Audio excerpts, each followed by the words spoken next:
Okay, word of warning. My true crime is intended for adults. We may discuss disturbing cases, so viewer discretion is advised. Thank you.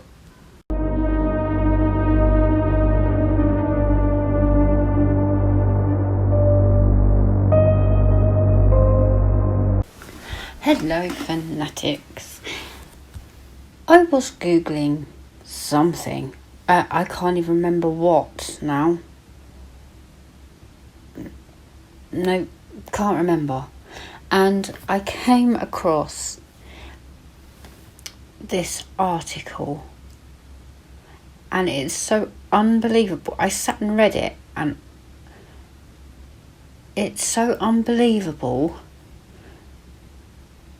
I had to add it to my Thriller Thursday.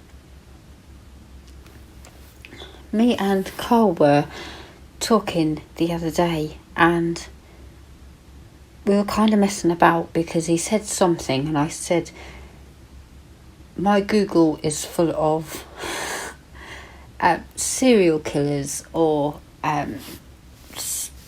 my Google is pretty shocking. So I'm surprised there's not undercover police officers sitting outside our house. And he said, well, all they're going to see is you opening the door, going, thank you, and shutting the door because parcels come in. Like, she doesn't leave her house. She's just got another parcel. But yeah, my Google is shocking. Never mind. Let's talk about this case, okay?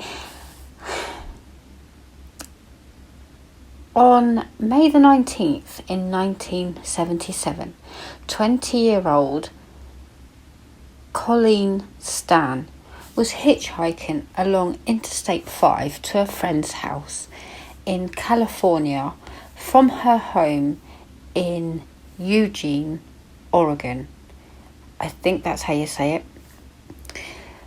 Like a lot of young people in the 70s, Colleen decided the best way to travel the long distance was by hitchhiking a lift with other travellers. She made it to Red Bluff, California, and waited for another car to pull over.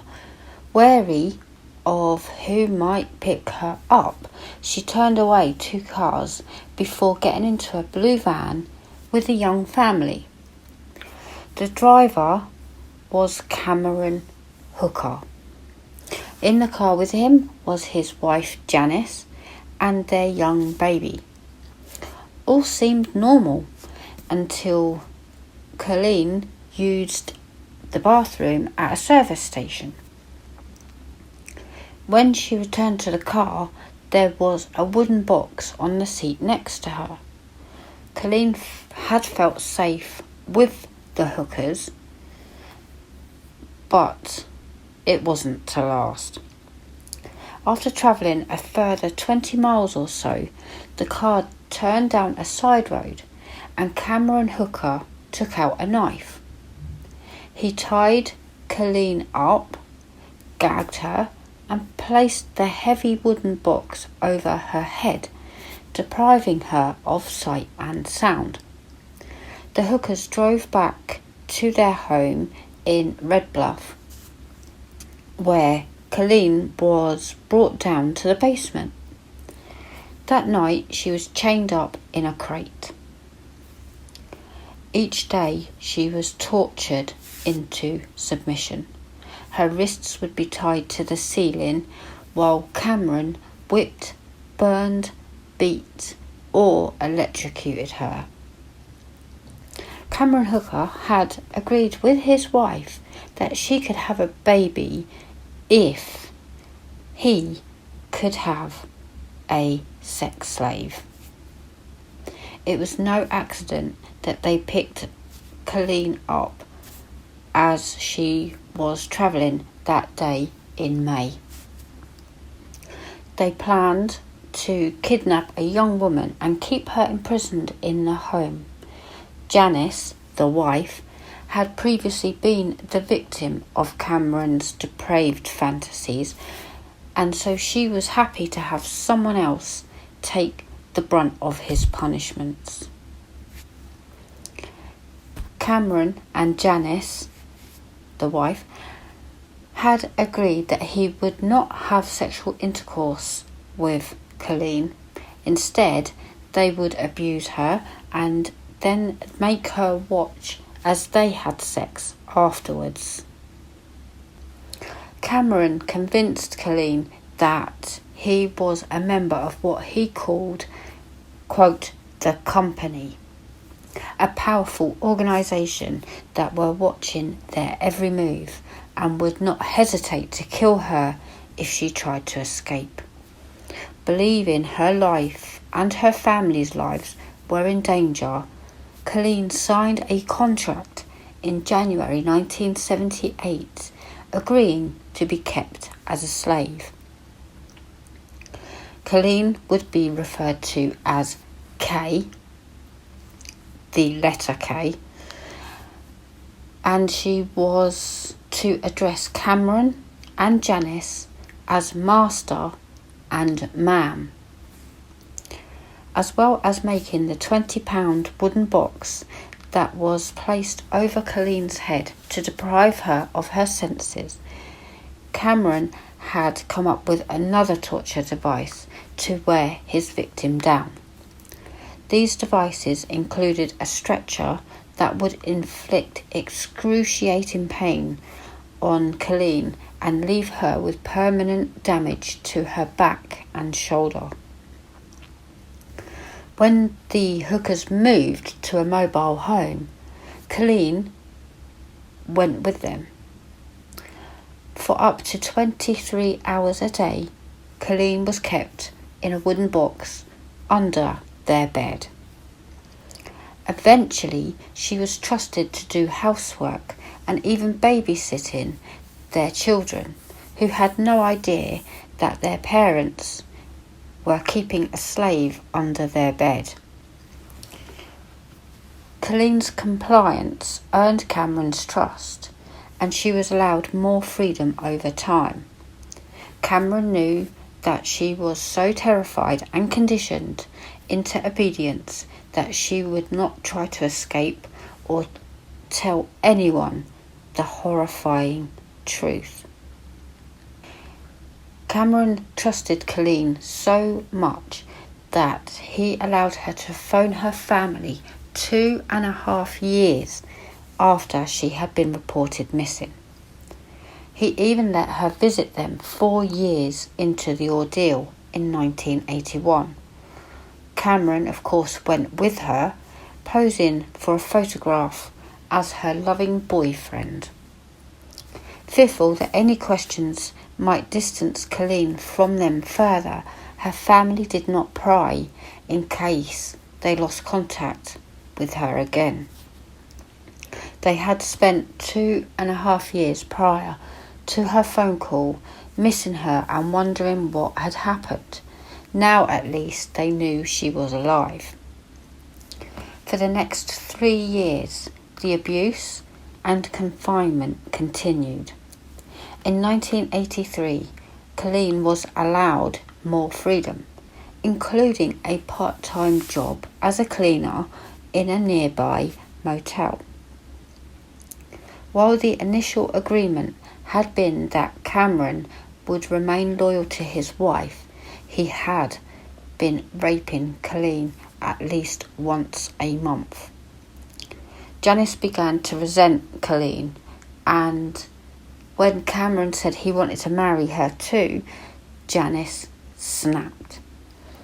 Janice had been a victim of Cameron Hooker for their entire relationship and had been compliant in his kidnap and torture of Colleen because it gave her abuser another outlet. After confessing to a priest who advised her to leave, Janice had had enough.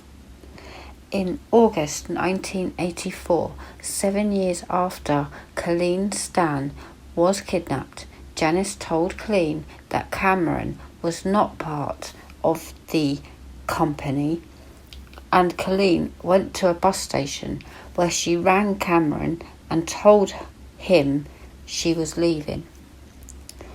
Colleen had been broken down to the point where she would do whatever Cameron commanded her to do. 7 years of brutal torture, rape, and sensory deprivation meant that she was compliant to the point that she did not report the ordeal to the police. Janice had asked Colleen to give Cameron time to reform. But in November of that same year, she reported her husband to the police. Janice also informed the Red Bluff police that her husband had kidnapped, tortured, and murdered Marie Elizabeth Spanhack, who went missing a year before Colleen was kidnapped. Nobody has ever been found, and Cameron was never charged with her murder. He was charged with 8 felony counts of rape, sodomy, kidnapping, and forced oral copulation. In exchange for immunity, she agreed to testify against her husband and the abuse he inflicted on her. Colleen also testified at the trial, recounting years of sustained trauma. The defence tried to use Colleen's compliance against her, stating that the rape should not be considered criminal, as Cameron said that she chose to stay. They had a psychiatrist argue that the abuse inflicted by Cameron was not much different than Marine recruit drills. The judge interrupted the psychiatrist's argument. Colleen Stan was not a willing participant, despite what the defence intended the jury to believe. Cameron tried to convince the jury that Colleen had fallen in love with him and stayed of her own volition. He claimed that the sex was consensual, but the jury did not believe him. He was found guilty of 7 out of 8 counts for the kidnapping and rape of Colleen Stan. The judge stated that Cameron was, quote, the worst psychopath I have ever dealt with, end quote, and sentenced him to 104 years in prison. Colleen Stan's ordeal resulted in an unprecedented trial. There had never been anything like it in the history of the state, and the judge thanked the jury for their service in this case. Janice, the wife, had a new identity, as does Colleen. She suffers from chronic pain in her back and shoulders as a direct result of years of confinement. Colleen underwent years of therapy and has had a family of her own. Unfortunately, she has had a number of broken relationships, but remains resilient and actively helps others. She worked with a charity for abused women and has absolutely 100% opposed to Cameron's release. Despite an appeal, Cameron remains in prison. He applied for parole under California's elderly parole program, but this was denied in 2015. At his 2015 hearing, Colleen said that she wasn't convinced he wouldn't be able to do it again. Due to the current COVID-19 pandemic, he may be eligible for early release next spring. Now, I don't know when this article was written, so I yet again went onto Google, and the undercover police officer outside my house is like, now what is she looking up? He remains in San Mateo County Jail with no bail status. We know the story. In November 2019, a county district attorney wrote a letter to campaign that Cameron should be evaluated as a sexually violent predator. After multiple law enforcement officials wrote letters to the California Department of Corrections advocating that Cameron be evaluated, the Corrections Office said that Cameron would be evaluated as a sexually violent predator. After said evaluation by a state hospital, I quote here what the article says. Quote, Hooker was deemed positive for classification as a sexually violent predator. Deemed positive. In May 2021, the case was continued to determine if both sides have all the necessary documentation in the case. They are looking at releasing this guy. That is one heck of a scary thought, because I don't know how old he is now, but he is still one heck of a risk to have out walking around the area. This case fascinated me because there are going to be people who are like, what? She had a part-time job and never said anything. What? She went home to her family and never said anything. Unless you have been on this side of abuse, which I have, you are whitewashed. You are living in fear. And I don't just mean what will happen if I do tell someone. You live in fear of talking because you are so scared of letting the cat out of the bag somehow, or upsetting your abuser somehow. Didn't take much for me to upset mine, but it is that constant fear of not upsetting your abuser, or not tipping the boat, or saying the wrong thing, or because you are in constant fear all of the time. I totally relate to Colleen.